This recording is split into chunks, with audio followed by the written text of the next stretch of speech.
E hoje, atendendo a pedidos, nós vamos fazer uma atualização sobre a JHSF, que é uma empresa bastante interessante da gente trazer aqui para o canal para você entender a tese de investimento, que é uma dos melhores do ramo imobiliário que se tem na Bolsa de Valores. Você vai conseguir entender hoje aqui nesse vídeo a questão do preço, dos dividendos, os segmentos com que ela atua, quais são as suas projeções, o que ela realmente faz, que vem dando lucro para ela consecutivamente, para ela distribuir esses dividendos mensais, o que chama muito os investidores. Então um vídeo bem completinho aqui que eu acho que você vai gostar muito de assistir. Para começar, falando da JHSF, nós temos que entender que ela é dividida em dois segmentos diferentes. Ela tem a parte de renda recorrente e tem a parte das incorporações. Quando a gente fala em renda recorrente, nós temos o que? Os seus empreendimentos relacionados com os shoppings, os hotéis e a rede de restaurantes, temos os aeroportos executivos, temos as locações residenciais e dos clubes e também a parte da JHSF Capital, que cuida dos investimentos, ou seja, para atrair novos investidores, não da Bolsa de Valores, investidores privados, para melhorar ainda mais esses investimentos. Então, com isso, ela tem uma renda, vamos chamar de renda mensal, e a parte de incorporações que completa a empresa, que são os produtos imobiliários em regiões estratégicas, onde ela já tem parte dessas terras, lotes comprados, ela constrói grandes empreendimentos de luxo, vende esses empreendimentos, pega esse dinheiro e reinveste na sua gama ali diversa de produtos. Então, quando a gente fala de JHSF, a gente tem que entender que é uma empresa imobiliária multifacetada, digamos assim. E é importante nós destacarmos essa nova pegada da JHSF com relação a essa renda recorrente, que é o que vem trazendo, conforme dito, já essa renda mensal praticamente para a empresa, com resultados mais sólidos. Nós vimos um crescimento de 2020 para cá na parte de renda recorrente, essa renda mensal, digamos assim, e a parte das incorporações. É claro que, em termos de valores, as incorporações, elas ficam, pelo menos é o que foi no passado, né, em maior parte, mas agora, de 2023 em diante, tende a tomar uma menor fatia da empresa, porque por conta de fazer esse pivô nos seus negócios, de ter as incorporações, mas ainda ampliar o portfólio para essa parte de renda. Só em 2023 nós temos ali 927 milhões de reais vindos através dessas rendas recorrentes e 704 milhões vinda das incorporações, que é um crescimento de 24,8%. Então, bem interessante. Com isso também um crescimento no seu EBITDA, tá? Então, é uma empresa que vem crescendo. Para você ter uma ideia, a parte dessas rendas vem mais dos shoppings, né? 32%. Quando a gente fala de receita bruta, né? Do EBITDA nem se fala, a maior parte também dos shoppings. Depois temos o HIG, que é a hospitalidade e a gastronomia, né? Ou seja, os hotéis e a rede de restaurantes. Depois temos a parte dos aeroportos, que está crescendo de uma forma avassaladora. Você vai conseguir ver nesse vídeo aqui. Tem a parte das locações residenciais dos clubes também, e em menor parte a JHSF Capital, que é a parte do private equity, né, que é dos investimentos privados. Então a gente vê que é uma empresa que está ali bastante grande nos seus segmentos diversos imobiliários, e ela vem crescendo, fazendo novos investimentos para que a empresa continue em constante crescimento. A gente percebe que os novos projetos para a renda recorrente vêm construções de novos shoppings, né? Temos uma inauguração no terceiro trimestre de 2024, mas temos já para o primeiro TRI de 2025, para o segundo semestre de 2026 temos outros shoppings, outros hotéis também ali para os próximos anos, novos clubes sendo feitos, novos terminais, expansão dos terminais dos aeroportos. É uma empresa que vem crescendo, e é importante você entender esse crescimento da empresa, porque quando você olhar nos números, você vai conseguir identificar, porque ela tem esse lucro de certa forma grande, mas a distribuição de dividendos não é tão grande quanto deveria ser, assim como acontece com os fundos imobiliários, porque é uma empresa que ela quer crescer cada vez mais. Então a gente vai segmentar isso, o resultado do terceiro TRI de 2024, para a gente entender de parte a parte ali, pegando os shoppings, os aeroportos, os hotéis, os clubes, a parte do capital, as incorporações, para que você tenha mais ciência. Então o primeiro ponto base é entender que a JHSF é uma empresa de empreendimentos imobiliários, mas tem uma rama diversificado, né? Tem um ramo muito diversificado, tendo parte em renda recorrente, ou seja, recebimento mensal, e tendo parte ali investindo nas incorporações, construindo os empreendimentos, esperando um tempo, fazendo a venda deles e lucrando. Então, receitas vão ser ondulatórias, mas ela quer garantir uma renda básica. Então, começando primeiro com os shoppings, o que nós temos? Nós temos que um crescimento nas vendas das lojas em 25%, temos também crescimento no seu resultado bruto, né, na sua receita crescendo 24%, saindo de 42 para 52 milhões de reais. Do terceiro TRI de 2023 para o terceiro TRI de 2024, também crescimento do seu EBITDA em 17%, né? Acompanhado ali mais esse crescimento porque é uma classe de alta renda, então um público que consome produtos que são mais luxuosos, que tem um valor agregado maior, então com isso a empresa consegue ali crescer mais no seu valor, com isso ela tem esse aumento ali robusto de 25% nas suas vendas, tá? Nós podemos entender que desses diversos shoppings que ela vem comprando participações, vendendo algumas participações mais antigas, reformulando o seu portfólio, tem uma taxa de ocupação de 97,5%, e esses novos projetos de expansão ou compra de novos shoppings vem aumentando a área bruta locável da sua renda através dos shoppings. Então, quanto mais ela compra, mais vai aumentando essa renda com o passar dos trimestres. Então, se ela adquire mais uma fatia de um shoppingzinho, ela tem a receita daquele shopping. É igual quando você compra ali as cotas do seu fundo imobiliário de shopping, onde você recebe um dividendo futuro maior, ela consegue, aumentando essa área bruta locável, ter um rendimento um pouquinho maior ali, tá? Então, a gente pode perceber isso aqui na DRE dos shoppings em específico, que é bem segmentado, né? Nós vimos que um crescimento de 20%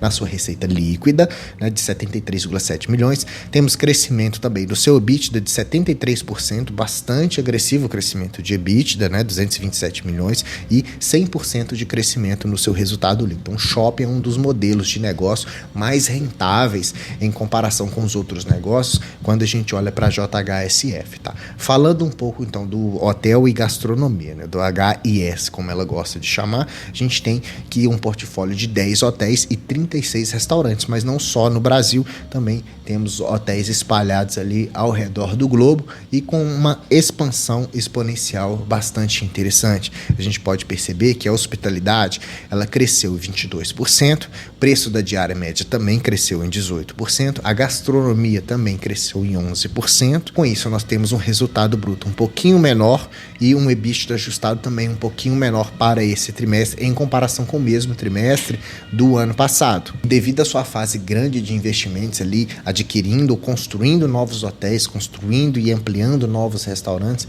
ela teve até uma receita que cresceu 5%, teve um EBITDA negativo.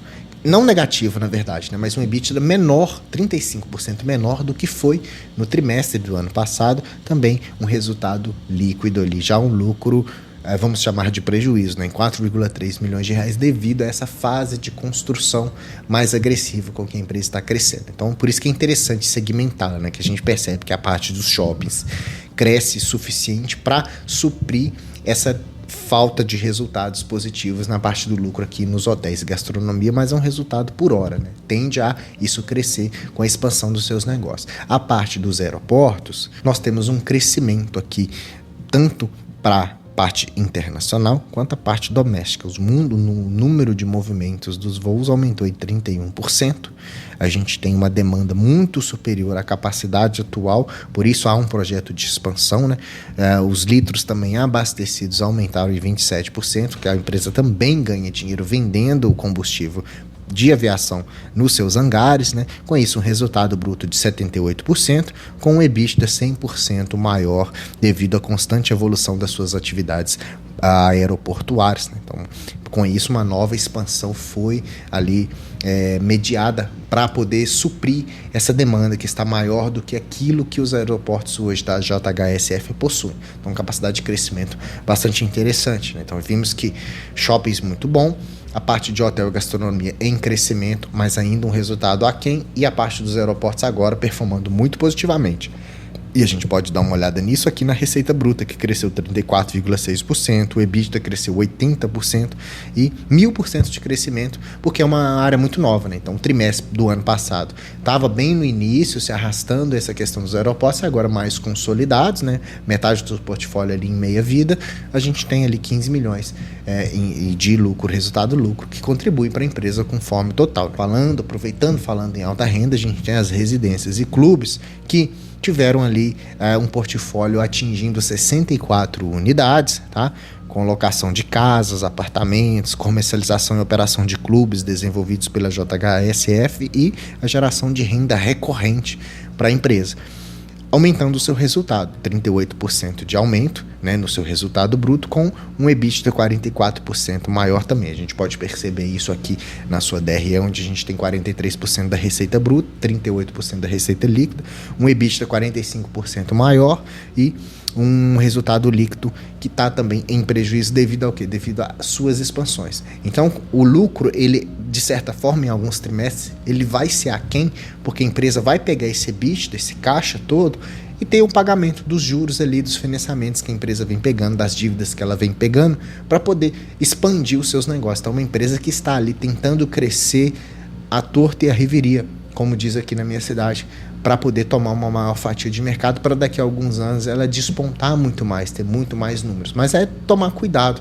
ao se investir, né? Não é sugestão de investimentos, mas é uma empresa que vem performando muito positivamente. Muitos investidores preferem JHSF do que alguns fundos imobiliários, porque devido a esse mix com que ela tem. Nós temos que o principal objetivo deles é entregar soluções e produtos de investimentos financeiros imobiliários, tá? Então, os investimentos com que ela tem, aquelas incorporações, aquelas construções de novos shoppings, expansão dos aeroportos, pega-se também dinheiro privado disso, não é como se fosse uma corretora.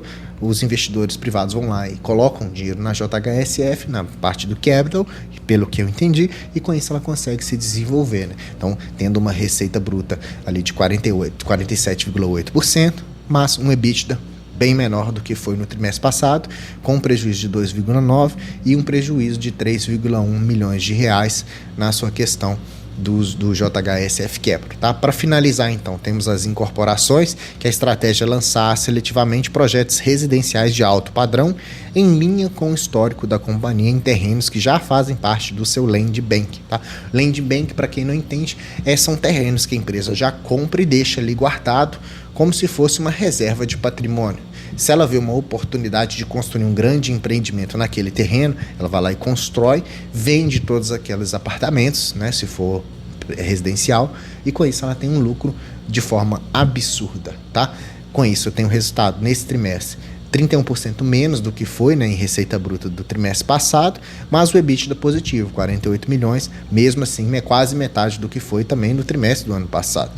A gente tem um resultado líquido 50% menor do que foi o ano passado, mas de forma positiva, 35 milhões, só foi um resultado menor, né? Então, quando a gente faz uma divisão entre a sua parte de receita mensal, digamos assim, de renda recorrente, nós temos que o total daquilo, né? Quando a gente pega os shoppings, a gente pega os aeroportos, a gente pega os clubes, pegamos também a parte do capital, pegamos as incorporações, nós temos essas divisões todas, a gente tem que a receita bruta completa gerou 18% de crescimento. Então, quando você for analisar, apesar de alguns pontos ali ter EBITDA negativo, ter lucro líquido negativo, não é porque a empresa está indo mal, é porque ela está usando esse dinheiro para investir cada vez mais. Apesar daquele resultado negativo, ela tem um fluxo de caixa positivo, ela tem dinheiro recorrente para poder fazer o pagamento das suas dívidas. É só um termo ali de colocar no exercício, né, no terceiro trimestre de 2024, que naquele segmento em específico teve prejuízo, mas os outros tiveram uma compensação. Quando eu somo todos esses valores, eu tenho 18% de crescimento na sua receita bruta, 19% no seu EBITDA ajustado, com resultado líquido também 60% maior, isso falando só da receita recorrente, tá? Na somatória nós vamos ver uma diferença nisso daí, um resultado bruto um pouquinho maior. Do lado direito da tela, nós temos o resultado completo, consolidado, tanto a parte das incorporações, quanto a parte da sua renda recorrente. Para esse trimestre, em comparação com o trimestre passado, nós temos de receita 4% menor, um resultado bruto também 14% menor, um EBITDA 14% menor também, só que um resultado líquido, somando tudo, 21% maior. Então, apesar de eu ter uma receita menor, eu tive um resultado mais interessante líquido, porque a receita dos shoppings, dos aeroportos, de certa forma, se eu posso dizer isso, salvaram a questão dos seus lucros da empresa. Então, quando a gente faz essa divisão, a gente percebe que no terceiro trimestre de 2024, JHSF como um todo, todos esses valores, 408 milhões em receita, né?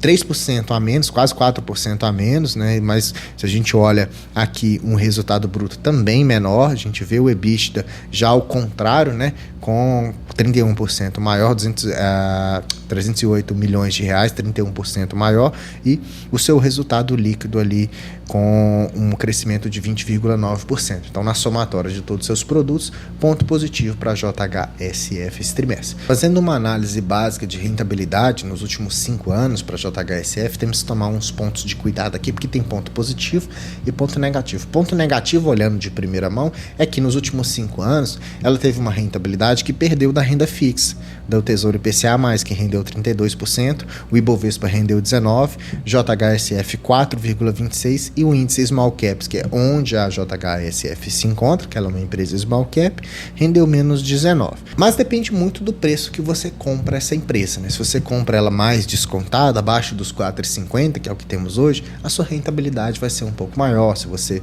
faz o reinvestimento desses dividendos. Então, é muito simplista analisar só a rentabilidade da JHSF comparando com os outros índices naquele gráfico. Depende muito do preço que você entrou nela. Abaixo de R$ 4,50, nos R$4 ali, vai te dar uma rentabilidade mais interessante. Mas o ponto positivo é que é uma empresa que vem distribuindo seus dividendos de forma constante. Mas você tem que olhar a JHSF de agora para frente, que é onde ela tem essa capacidade de expandir muito os seus negócios para diversos segmentos. A gente tem novos planos para expandir os seus shoppings e novos planos para expandir de forma exponencial os seus hangares. Então ela está nesse mercado de luxo, querendo expandir também os seus restaurantes, mas isso demora um pouco de tempo para maturar. Então uma empresa para você olhar daqui a 5, 10 anos, por exemplo. E hoje ela custando R$ 4,50, a gente precisa entender se está caro ou se isso está barato, né? Em forma de dividend yield, nos últimos 12 meses, para aquele pagamento mensal de 2024, ela teve ali 7,55% em dividend yield, está negociando um preço-lucro muito barato, né? 4,8%, menos de 5 anos, você tem o seu capital de volta ali nos seus reinvestimentos, negociando bem abaixo do seu valor patrimonial, 40% de desconto, se podemos dizer dessa maneira, né? Não tem dívidas, né? Dívida muito baixa, a gente tem um ROI ali de 12%, ganha da renda fixa, tem um crescimento de receitas e lucros de 26% e 28%, margem líquida de quase 40% para uma small cap, para uma incorporadora, para uma empresa que tem ali vários negócios, isso é uma margem muito interessante. Vem pagando dividendos recorrentes para o ano de 2024, dividendos mensais já pré-estabelecidos, né? Então que abre os olhos de muitos investidores, tá? Esse ano está com um dividendo praticamente quase igual ao que foi o ano passado, porque ainda não se somou todos os dividendos ali distribuídos, né? Então ela vem com essa ondulatoriedade nos seus dividendos, porque tem a parte das incorporações também que efetua no lucro, né? Então às vezes ela passa ali 1, 2 anos construindo um empreendimento, depois que ela vai vender aqueles imóveis de alto luxo para agregar no seu lucro e com isso fazer a distribuição mais severa dos dividendos. Com isso a JHSF ela entrou na nossa listinha aqui de empresas para analisar e colocar no radar, tá? Ela está aqui, onde nesse ano, só olhando 2024, ela teve uma receita maior no segundo trimestre de 2024, onde ela teve também um lucro maior no segundo trimestre, porém nesse trimestre agora ela deu uma retraída nos seus lucros, deu uma retraída nas suas receitas, mas já expliquei nesse vídeo que foi devido também a grande parte dos seus investimentos para crescer cada vez mais. Então empresas small caps você vai ter essa particularidade, onde o lucro vai ser muito ondulatório, ela é diferente dessas empresas mais perenes, onde a gente tem crescimento constante dos seus lucros, tá? Então perceba isso, quando você for investir você tem que estar ciente, se eu tenho ondulação do lucro, também vou ter ondulação na distribuição de dividendos, mas é uma empresa para você olhar de agora para frente, é uma empresa para você ver que ela tem imóveis de diferentes segmentos ali, como se fosse um resumão de vários fundos imobiliários de aeroportos, digamos assim, brincadeiras à parte, né? Então, eu acho uma tese de investimento muito interessante, muito legal mesmo, não é sugestão de investimento, mas fica aí a análise para vocês mesmos decidir, né? Espero que com esse vídeo eu tenha conseguido ali clarear um pouquinho a sua mente sobre tudo que é a JHSF e tudo que ela tem para se expandir no futuro com esses projetos incríveis que ela planeja aí para a gente ficar estudando aqui trimestre a trimestre. Quarto trimestre a gente também vai fazer os estudos, você não precisa ficar desesperado, tá? Eu vou ler todo o relatório novamente e vou trazer para vocês aqui, tá? Se você gostou desse vídeo, se esse vídeo te ajudou a ser um investidor melhor, deixa like para mim, se inscreva no canal se você não é um inscrito, tá? Mais importante, ativa o sininho, porque eu faço vídeo todos os dias. Aí todo dia você vai receber essa notificação, você vai ficar por dentro de vários tipos de vídeos diferentes sobre investimentos que eu faço aqui, análise das ações, fundos imobiliários, tem a carteira do canal, FIINFRA, FIAGRO. Então se você se interessa sobre esses assuntos, se inscreva e deixa aqui o seu sininho, tá? Importante. Comente aqui o que você achou da JHSF, se você já conhecia, se já investiu. Eu quero muito saber de você, a sua opinião, para a gente discorrer nos comentários. Eu sempre respondo com todo carinho aí todos os comentários que eu consigo, tá, pessoal?